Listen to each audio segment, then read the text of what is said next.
Greetings, fellow painters! Cthulhu Death May Die Fear of the Unknown has landed on our shores, and while my copy of the base game is lost somewhere in shipping limbo, I was able to pick up some expansion content for this game from an online retailer to tide me over until the full game arrives. Today we're going to paint up Ithaqua using some very basic brush techniques while adding a little twist to the game art while we're at it. Welcome to Trehane Miniatures. I begin by grabbing some very fine sanding sticks and an X-Acto knife to clean up the mini a bit.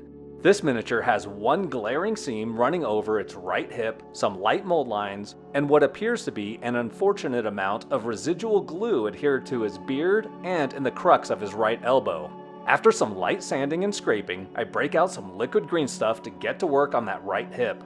I first use a metal sculpting tool to pack the liquid green stuff into the seam before switching to a silicone sculpting tool to smooth things out and remove the excess. I make sure to dip the silicone tool in water so that it glides smoothly over the green stuff and leaves a uniform finish. This liquid green stuff has the consistency of dried out Play-Doh, and I'm finding it quite difficult to work with. I tried making my own green stuff out of blue and yellow, but it didn't seem to work, so I'm settling for this. I'd love to hear your tips on how to make this a smoother process. After wrapping up the cleaning and giving it a basic black primer, I get to work painting the model. I'm starting with an all-over base coat of Dark Plum by Monument Hobbies. For the first pass of this color, I make sure to get into every nook and cranny so that no area remains with exposed black primer. Then I switch to a large dry brush and apply a second coat to intensify the purple on all of the exposed surfaces. This way the recesses remain the darkest part of the model, but they aren't completely black. I have decided to use dry brushing as my main approach to painting this model. Dry brushing is one of those basic skills that I can still use some practice with. As I build up the layers on this model, I use a mix of Vallejo Purple and Army Painter Uniform Gray for the first layer of skin color. When mixing two paints together, I almost always choose colors that I'm going to mix at a ratio of 50-50. I choose this ratio because it's much easier to maintain consistency in color if I find that I need to mix another batch of the color. For this color pair, however, I found that the 50-50 mix appeared way too purple in hue. I feel that the flesh of Ithaqua is more in the gray range with a slight purple hue to it. Therefore, I had to mix this with a much heavier concentration of gray. I used approximately 5 drops of gray to 1 drop of purple. This ratio could possibly reflect a higher pigment density in the Vallejo paint, or that the gray paint is simply desaturating the purple pigment while allowing it to still read as purple. I've switched to a medium-sized dry brush for this layer so that I can more easily reach some of the recessed features, like the back of the neck and rib cage under his right arm. This is a pretty heavy dry brush that covers most of the dark plum on the upward and outward facing features of the model. The next layer takes things a step lighter by combining ash gray and purple. I'm still being careful to add more ash gray to the mix so that things don't get too pink. I begin with a light dry brush that hits all of the edges. However, this isn't adequate to highlight all of the smoother surfaces that should be receiving this highlight. I break out a standard size 1 brush and use it to add some refined highlights to the smoother bits like his head, spine, arms, and hands. These refined highlights serve two purposes.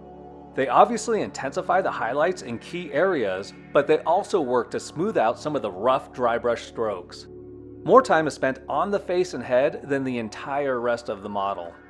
To be honest, every fiber of my being wanted to paint this guy using an airbrush and get it all painted up in about 4 minutes. I would say that if you like using an airbrush, applying these same color layers that way would be much faster. I feel like I can say that without too much backlash. My other option would be use an airbrush and then say that if you don't have an airbrush, go ahead and dry brush these colors on. But you all know how well that kind of statement goes down in the comment section. Where dry brushing has a leg up over airbrushing is that it's very easy to keep the dark recesses dark. When airbrushing a layer from above, the paint will settle into the recesses that the airbrush is aimed towards. Therefore, I had planned to follow up the airbrush layers with a dark purple oil wash, but again, that type of technique tends to alienate many board game miniature painters. I ultimately decided to save that approach for a technique-specific video and keep this tutorial a little more straightforward.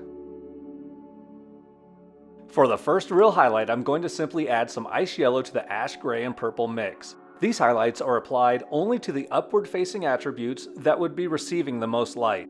This includes the upper shoulder, spine, and the right wrist and hand.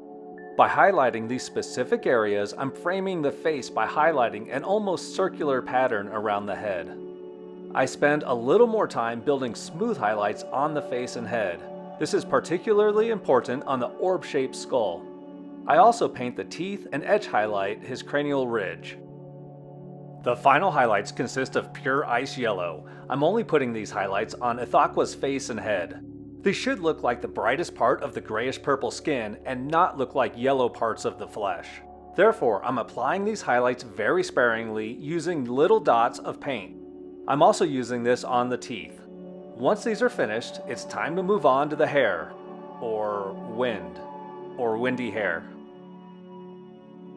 I'm using just 2 colors for the hair, blue-black and white-blue, both by Monument Hobbies. And I begin with a solid base coat of blue-black on all of the hairy bits. This color choice is very intentional because I want the finished look to be very blue-gray in hue, transitioning from very dark to very light. For each additional color layer, I simply add a little more white-blue to the blue-black. Ithaqua is a great old one classified as an elemental of air. I feel that using truer blues or brighter blues would run the risk of causing this feature to look a little too much like water or possibly ice. When painting the windy hair, I also wanted to make sure to leave it darker around the already highlighted face, again to frame the face with some contrasting value, and then highlight it more towards the ends. I'm also painting the lighter color onto some of the sweeping arcs of the hair. My thought process is that the air is moving faster in these areas and therefore should appear a little lighter, i.e. less dense at those points. And since my family has nicknamed me the Windmaster, I feel like I'm qualified to make that assessment. As we wrap up the windy hair on this model, it essentially completes the painting of Ithaqua, creating a miniature that you can be proud of that reflects the game art. But I'm going to press on with the paint job and gussy up the eyes a bit.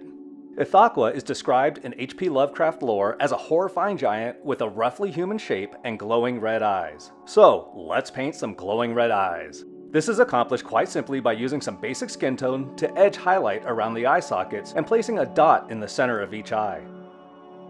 I follow this up with a glaze of red ink to establish the reflected red light hitting around the interior of the eye. Next, I add a small dot of titanium white ink to the center of the eye, which will represent the light source. This then gets a little splash of fluorescent red ink to finish off the source of the red glow.